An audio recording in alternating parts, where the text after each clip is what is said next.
if you're at a point right now where you know you need to be selling more, but for whatever reason you're not, and you could feel like it's the economy, you could feel like it's the competition, it doesn't really matter what it is. If it's either of those things or if it's something else, there are ways around it. There are things you can do, specific things that you can do that will help you to get through to the people that you need to reach and drive them to either a yes or no, thumbs up or thumbs down decision. Sometimes the answer is going to be no, but sometimes it's going to be yes. If you're not even giving them the option to give you a thumbs up or thumbs down, there's no way you win.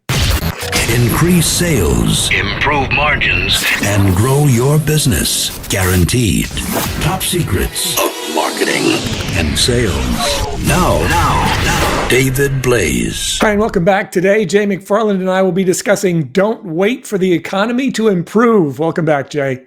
Hey, Dave. As always, it's a real pleasure. You know, I've been thinking a lot about the economy, and it's really kind of unique because there are parts of this economy that are really struggling, and there are parts that are really booming. So depending upon where you're at in that spectrum, you could be getting hit really hard, or you could just be celebrating, right? In our case, we're definitely feeling the effects of inflation. I can feel it in our clients' willingness to make purchases because things are a little bit tighter than they normally are. Yeah, it's interesting. Like you said, some people are really struggling right now. Some people are having their best months ever. It really kind of depends. But when we talk about the idea of not waiting for the economy to improve, I think there are a lot of good reasons for that. The first reason I would say is that your smart competition will not. They're not going to wait. They're going to be out there. They're going to be in front of people. And if you're not in front of people, then that just means you have absolutely no opportunity to get the business. So I've heard a number of people talking about the problems with the economy. And I've heard a number of people talking about the fact that they're waiting for things to improve. And I saw that comment online the other day, and I thought, we need to talk about this because essentially we have to be selling all the time, right? I mean, most businesses can't afford to wait around until things get better. Reminds me of that old Zig Ziglar line where you don't wait until all the lights turn green before you head into town, right? It just doesn't work. Right. It's a great point. And I also think that part of any of your business strategy, you have to be prepared for the ups and downs. Good businesses know how to pivot. They know when to pivot. So if you're a new business, this is going to be hard for you, but it's one of the reasons why you want to always be tracking, right? Always be watching because there's seasonality, there's economies of the country, of your local economies, all kinds of things that can impact your business model. Yeah. And the truth of the matter is that we only ever have right now. We can't sell in the past.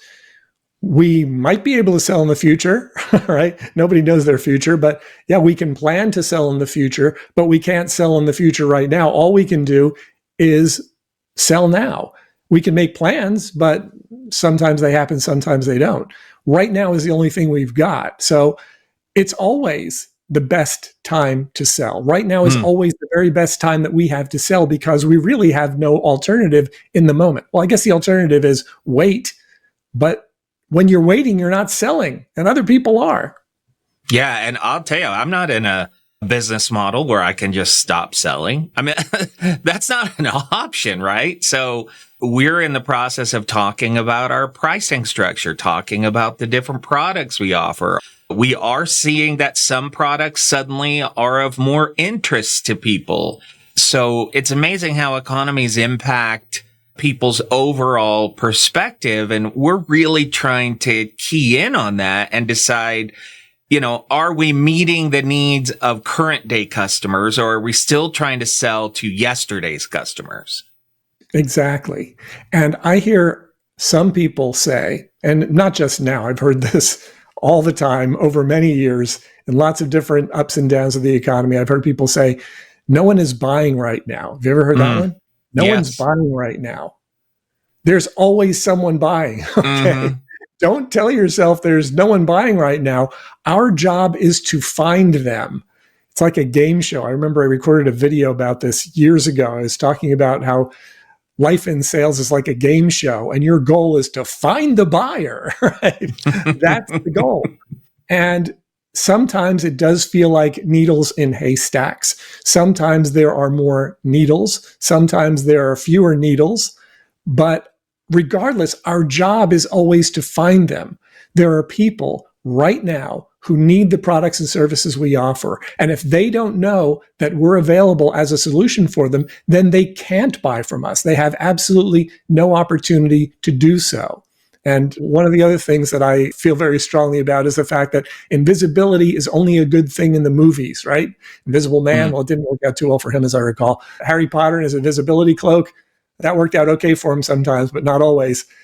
It's not always great. And in sales, it's just deadly. When we're invisible to the people who could potentially buy from us, there's nothing that can happen that's good for our businesses. Yeah, it's absolutely deadly. And I think the other thing that's deadly is making assumptions that are not founded on any type of reality. We tend to assume that we know what our customers are going through. We're like, oh, I know my customer base. I know exactly what they need. I know exactly what they're going to respond to. If you're in unique times, then you probably don't. One of the things that we're experiencing is, I think our natural tendency would be, well, the economy is not doing well, so we need to lower our prices, or we need to appeal to a lower end type customer. David, we're actually doing exactly the opposite. We've decided that the people who can buy and afford our services are the higher end customers. So we're going back through our lead base and we're reapproaching people who are really probably less likely to be impacted by the economy in the short term, but they still need our products in the long term. My initial assumption was maybe we need to just lower our prices and get people through the door.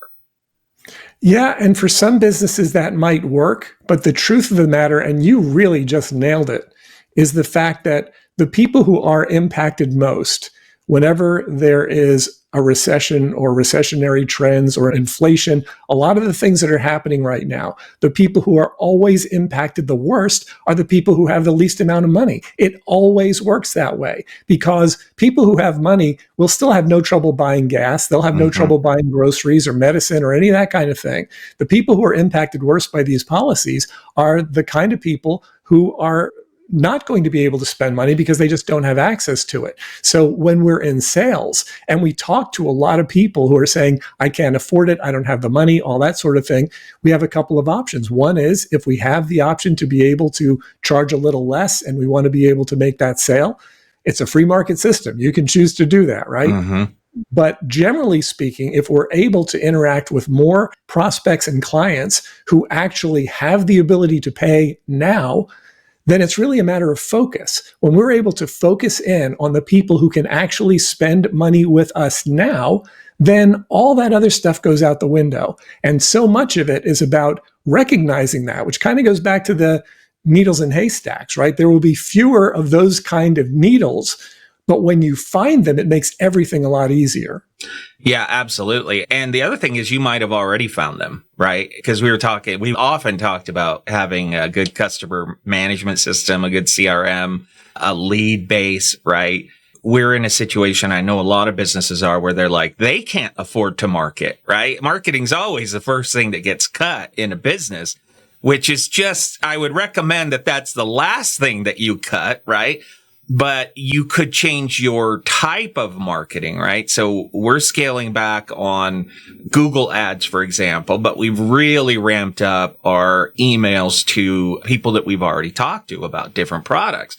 We're finding success with that. So that's a short-term pivot that we couldn't do if we hadn't spent the time to not just intake our leads, but also classify our leads so that we know the different types of products that we can send to different types of customers.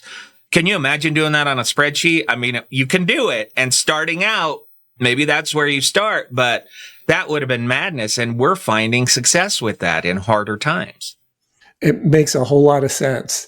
And another thing that I think people should be looking at right now is your messaging. It's very likely that your messaging has to change. And some people, the messaging could be about lower prices. Again, I'm not necessarily recommending that.